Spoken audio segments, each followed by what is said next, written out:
मुफ्ती सलमान अजहरी साहब की सेहत और उनके केस के बारे में सही हकीकत जानने के लिए इस ऑडियो को मुकम्मल सुनिए और शेयर भी कीजिए। दोस्तों, हमारे साथ एडवोकेट मोहम्मद इदरीस सदा साहब जुड़ रहे हैं। वो हजरत सलमान अजहरी साहब के वकील हैं मुडासा कोर्ट में।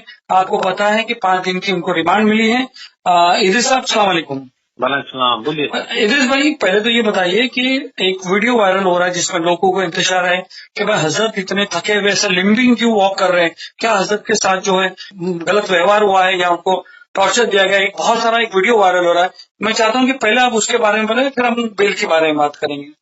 जी सर, बात ऐसी है कि हजरत के खिलाफ जो एफआईआर दर्ज हुई, उसके बाद जो मोडासा पुलिस है वो उनको जूनागढ़ लेने के लिए गई थी और जूनागढ़ से ट्रांसपोर्ट वारंट के आधार पर उनको 11 तारीख सुबह यानी कि 10-12 घंटे का रन करके वो लोग तुरंत लेके आए यहाँ पे गुजरात मोडासा।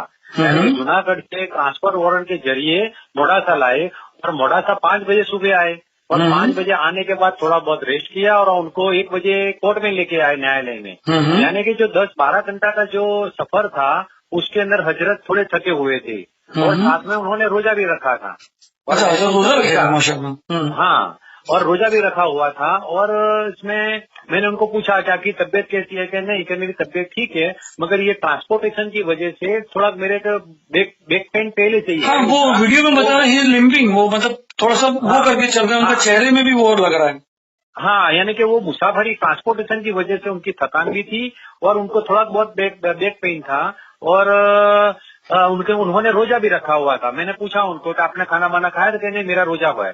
चलो ठीक है। और एसएसपी ने भी बोला उनको कि भाई खाना उनको खाना का बंदोबस्त किया था, मगर हजरत ने रोजा रखा था, इसके लिए खाना वाना सब उन्होंने मना किया है। और हजरत कोई बदसलूकी की मैंने उनको पर्सनली पूछा, क्योंकि न्यायालय में पेश करने से पहले पूछा जाता है। बराबर, और जैसा भी पूछते हैं। हाँ, और मैंने भी उनको पहले पूछा कि आपके साथ कोई बदतमीजी की है, किसी ने कोई गाली गलौज से कहे, नहीं मुझे कोई दिक्कत नहीं है।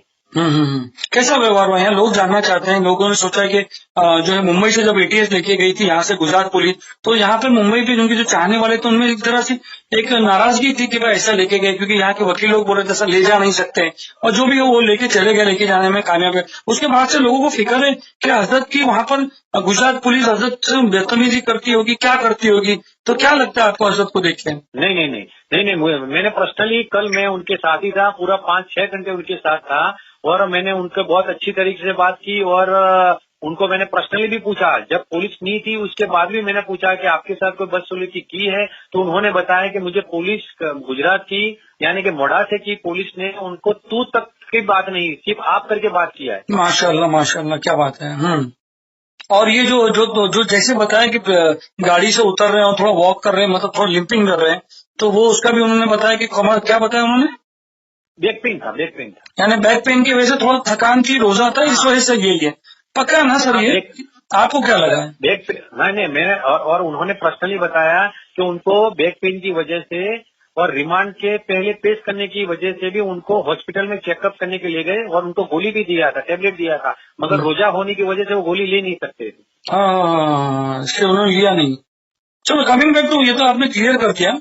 कमिंग बैक टू ये कि 5 दिन की रिमांड सर मिल गई उनको, हालांकि जूनागढ़ में और वहां पर जो है बेल मिल गई थी इसके बाद, मगर यहाँ पर अभी डायरेक्ट 5 दिन की बेल हुई। तो क्या पॉइंट ऑफ आर्ग्यूमेंट है अपना? जी सर, इसमें ये क्या है कि पुलिस ने इस मोडासे के मामले में एट्रोसिटी की जो सेक्शन है वो दर्ज किया हुआ है। बराबर है। वैसे एट्रोसिटी का गुना बनता है नहीं है, वो मैटर ऑफ एविडेंस की बात है। बराबर है। मगर एक बार पुलिस ने अगर गलत सेक्शन भी अगर डाली है तो अब अपने बेल के सिवा कोई छुटकारा नहीं है। अच्छा। बेल एट्रोसिटी, हाँ, और जूनागढ़ और बचाव के अंदर जो उनका जो वेरी सेम डे बेल होने की वजह ये है कि उसके अंदर एट्रोसिटी नहीं थी, तो लोअर कोर्ट यानी जुडिशियल कोर्ट उसको जमानत देगी और मोडासा के अंदर अपने एडिशनल सेशन कोर्ट जो इसके अंदर एट्रोसिटी की स्पेशल कोर्ट होती है उसके अंदर बेल एप्लीकेशन डिसाइड होगी। अच्छा, मगर वो तो अभी जब तक पुलिस कस्टडी है तब तक तो बेल एप्लीकेशन डाल भी नहीं सकते। नहीं, रिमांड अगर इनका रिमांड 17 तारीख को सुबह 10:30 बजे खत्म हो जाएगा, तो 17 तारीख को इनका रिमांड खत्म होगा तो उसी दिन अपने बेल एप्लीकेशन फाइल होगी और फिर 19 तारीख को मेरे ख्याल से हियरिंग में आएगी और 20 तारीख को ऑर्डर होगा। ये मगर पुलिस तो सेकंड डिमांड भी मांग सकती है, मांगेगी। उसकी अपनी तैयारी क्या है? कोर्ट देगी नहीं। कोर्ट ने वैसे कोर्ट किसी को बोलती नहीं है, मगर इसके अंदर थोड़ा बोला था कोर्ट से कि भाई ये आपको पहले से ही ज्यादा दे दिया है, अब जो भी करना है 17 तारीख को पेश कर दो बस। अच्छा, यानी अंदर वहाँ पर ये बात थी। आपको क्या लगता है जज साहब को, जब आप लोग ने आपका डिफेंस किया तो क्या मतलब डिफेंस था और प्रोसिक्यूशन क्या था और डिफेंस क्या था?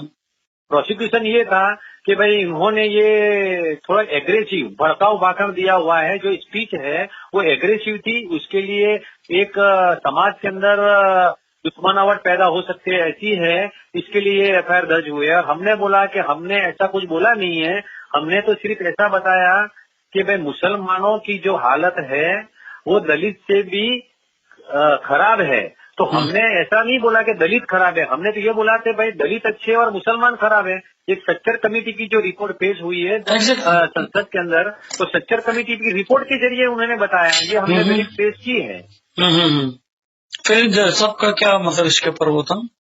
जी सॉरी, जज साहब ने मतलब इसको क्या लिया आपने जब ये बोला? जज साहब ने ये बोला कि भाई चलो आपको ये प्रोग्राम आपने बनाया ये है, तो किसी को भी ऊंचा किसी को भी नीचा अपने बोलने की जरूरत क्या है। जब धार्मिक अगर प्रोग्राम करते हैं तो आप धार्मिक मुद्दे बताओ, पॉलिटिकली मुद्दे क्यों लेते हैं, ऐसा किया। मगर ये पुलिस जो है यूं कि भाई ये हजरत है, ज्यादा दिन तक जेल में रहे, इसके लिए रिमांड के लिए गलत इश्यूज लेके आए कि भाई इनके पास फंडिंग कहाँ से आता है, ये कहाँ से आए थे, बॉम्बे से यहाँ किस तरह आए, मोड़ासा के अंदर उन्होंने उनको कितना पैसा दिया गया, ये कोई इसके पहले कोई प्रोग्राम कोई एक्टिविटीज का एंटी सोशल के एंटी नेशन कोई एक्टिविटीज की है कि नहीं, इनके खिलाफ और कोई मुकदमे है कि नहीं, ऐसे करके अपने रिमांड एप्लीकेशन दी थी। तो अपना डिफेंस क्या था इस पे, जो फाइनेंस की बात थी कि इनको पैसा कौन देता है? अभी रिमांड अपने कम करने के लिए अपने आर्ग्यूमेंट की थी, मगर कोर्ट ने जो पहले 1 नंबर के जो आदमी था उसको 4 दिन का दिया था, इसके लिए इनको भी 4 दिन पूरे यानी 4.5 दिन तक के रिमांड दिए हैं। अब इंशाल्लाह हो जाएगा बेल तो यहीं से हो जाएगी। हमको बट आपने कहा ये मजिस्ट्रेट कोर्ट है, बेल आपने कहा कि एडिशनल जज के पास होगी। हाँ, ये स्पेशल कोर्ट यानी सेशन जज के पास ही जाएगी। अगर 3-4 दिन जैसे ही रिमांड खत्म होते हैं तो 3 या 4 जेल कस्टडी होगी, जुडिशियल कस्टडी हो जाएगी। हाँ, जुडिशियल, फिर हियरिंग होगा, उसके बाद फिर ऑर्डर होगा। अच्छा, जुडिशियल कस्टडी होगी तो कौन से जेल पे ले जाया जाएगा उनको? यहाँ मोड़ासा की जेल यहाँ अच्छी है। बाई चांस यहाँ अपने 500 200 या 250 कैदी के लिए अरेंजमेंट होता है, यहाँ जेल अच्छी है। अच्छा, फिर उसके बाद आप लोग बेल एप्लीकेशन डालेंगे वहाँ पर?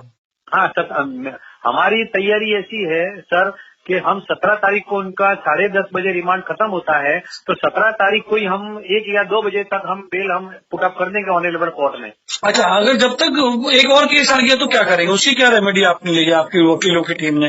क्योंकि आपने देखा कि एक खत्म होता है तो दूसरा आ रहा है, दूसरा खत्म होता है तीसरा आ रहा है, तो क्या आपकी वकीलों की टीम ने उसकी क्या बंदोबस्त किया है?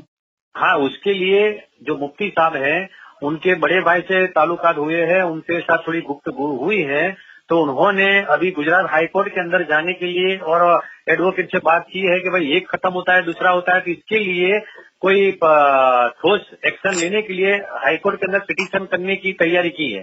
पिटीशन करने की तैयारी है, तो ऐसे केसेस में आप क्या सजेस्ट करना चाहोगे? ऐसे केसेस में क्योंकि 3 बार उनका 3 एफआईआर लिखी गई है, ऐसे केसेस में आप क्या सोचेंगे? हाईकोर्ट प्रीफर करते हो कि ये प्रीफर करते हो आप सेशन से बेल लेना? इसमें क्या होता है कि जब तक ये यहाँ से बेल नहीं होगी, इतने में यहाँ बेल हो जाए तो बहुत अच्छी बात है, क्योंकि यहाँ बेल हो जाएगी इतने में फिर अपने हाईकोर्ट के अंदर अपनी मैटर आएगी नहीं बोर्ड पे। इसके नहीं, हाईकोर्ट में तो आप बता रहे हैं जो लोग जानना चाहते हैं, क्योंकि बहुत सारे लोग सवाल करते हैं क्या यार लोग हाईकोर्ट क्यों नहीं जा रहे, हाईकोर्ट क्यों नहीं जा रहे हैं, तो मैं जानना चाहता हूँ कि कानूनी जो हाईकोर्ट की क्या रेमेडीज है ऐसे केसेस में? नहीं, ऐसे केसेस के अंदर मान लो कि अब एक एग्जांपल दे रहा हूँ कि मान लो कि एक और एफआईआर हो गई, तो अभी से अपने उनकी अग्रिम जमानत या हाईकोर्ट के अंदर सीधे क्वॉशिंग पिटीशन या हाईकोर्ट में स्टे लेने के लिए अपने कुछ कार्यवाही कर सकते हैं। अगर मोड़ासा के केस में भी अपने कर सकते थे, मगर मोड़ासा के केस के अंदर 10 तारीख को सैटरडे आ गया, 11 तारीख को संडे आ गया और दोनों दिन कोर्ट हाईकोर्ट बंद थी। अगर मान लो कि अपने इनको जूनागढ़ से उठाने के पहले अपने थी तो ये मामला यहाँ मोड़ासा तक नहीं आता, मगर उन्होंने पुलिस ने इतनी चालाकी से काम किया है कि 9 तारीख को एफआईआर की, 10 तारीख को उनको लेने के लिए निकल गई और 11 तारीख को लेके आ गई।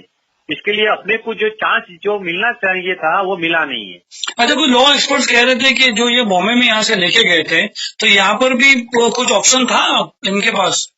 हाँ, मगर हजरत से मेरी बात हुई थी कि भाई उनको जो बुलाया गया कि भाई बम्बई में कि भाई आपको अरे जूनागढ़ में भी, तो उन्होंने खुद बताया कि भाई मैं स्टेटमेंट दे दूंगा तो केस तो खत्म हो जाएगा।